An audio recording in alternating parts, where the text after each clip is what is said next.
The first rule, which is kind of a comical rule, is stand up straight with your shoulders back. And it's a meditation, among other things, on the habits of lobsters. I read some papers on lobsters about, must be 10 years ago, I guess, and they just absolutely blew me away. I came across this finding that lobsters governed their postural flexion with serotonin. And I thought, God, that's so interesting. It's so flexion is to stand up straight. Eh? I thought, wow, that's so interesting because, you know, depressed people crouch over. I wonder if there's any link between those two things. And then I went and read a whole pile of papers on lobster and lobster neurochemistry. Lobster neurochemistry is actually quite well understood because they have a fairly simple nervous system, right?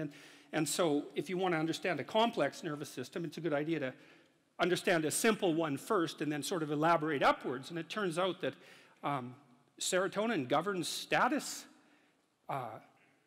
It governs status, emotional regulation, and posture in lobsters, just like it does in human beings. And so that just blew me away. And so one thing that chapter 1 is about is the fact that if a lobster is defeated in a dominance battle, you can give it essentially antidepressants, and it will fight again.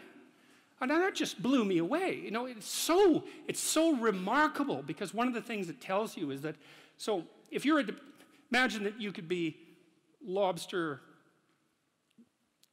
top dog or bottom dog. Imagine there's 10 strata in the lobster hierarchy. And so you could be number 1, right, top lobster, number 10, bottom lobster.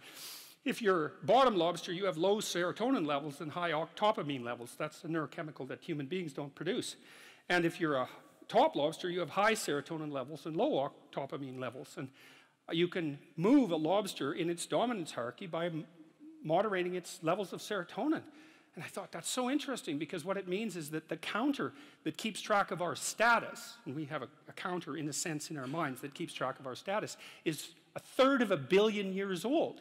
And what that also means is that the idea of the hierarchy, let's call it a dominance hierarchy, because within lobsters it's kind of like a physical prowess hierarchy, something like that.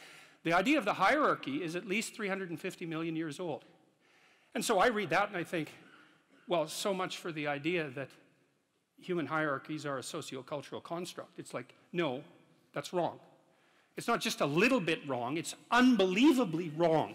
It's mind-bogglingly wrong, right? And it's, right, and so hierarchies have been around for 1/3 of a billion years, and we have a neurochemical system that modulates our understanding of those hierarchies. And then also, and this is the interesting thing too, and this is why people's reputations are so important to them, there's lots of reasons, but this is one of them, is that where this counter that you share with lobsters rates you in terms of your hierarchical position determines the ratio of negative emotion to positive emotion that you feel.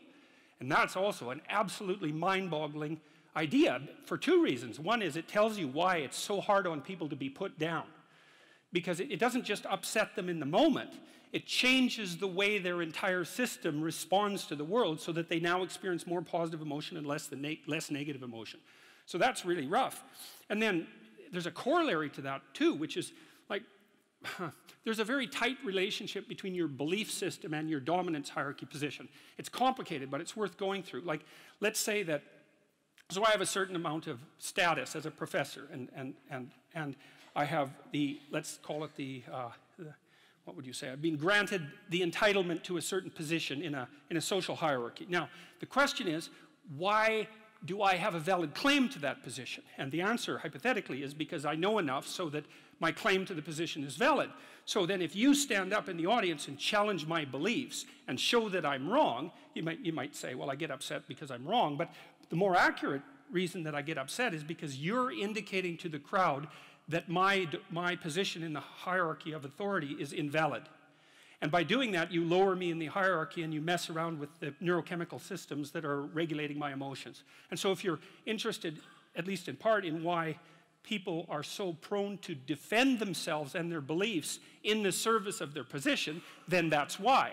And so that's a great example of how you can learn these unbelievable things by stumbling across a rather obscure biological fact. It just what would you say? It's like a series of dominoes. And that's also why biological facts are so useful. It's like, we don't have to argue about whether or not social hierarchies, as I said, or hierarchies are social constructs.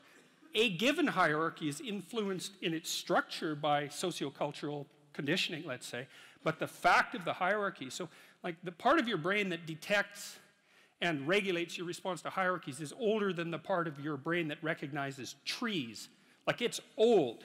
It's really, really fundamental. And so, and almost all social animals organize themselves in hierarchies, because now the other thing that chapter 1 is a bit of a meditation on what might constitute a hierarchy. One of my business colleagues, a former student of mine from Harvard, very, very smart guy. He's got a graduate degree in engineering from MIT and a PhD in psychology from Harvard, so there's like one of him in the whole world. And he's a very smart guy. And he helped me design the self-authoring suite, by the way, and he's been working for about 20 years on that. That's a suite of programs that helps people write about their lives and straighten them out. He told me to stop using the word dominance hierarchy.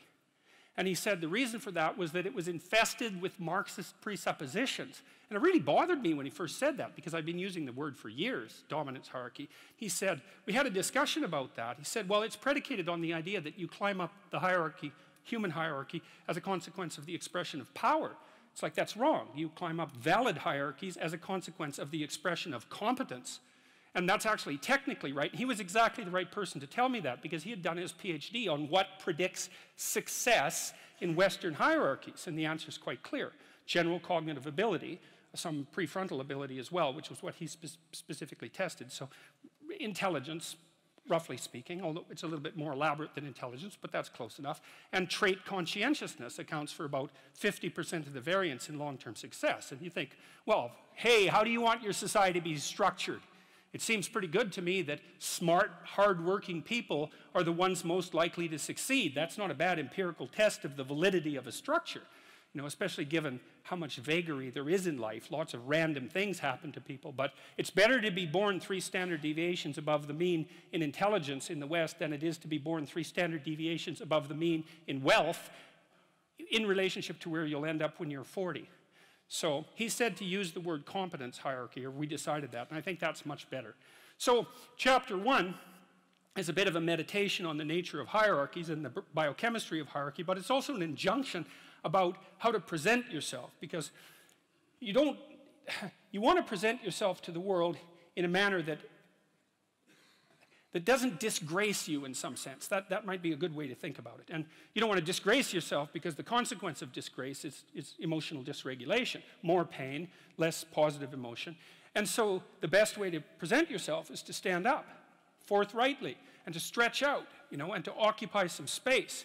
And you make yourself sort of vulnerable by doing that, because you open up the front of your body, right? But it's a sign of confidence. And that way people are most likely to give you the benefit of the doubt.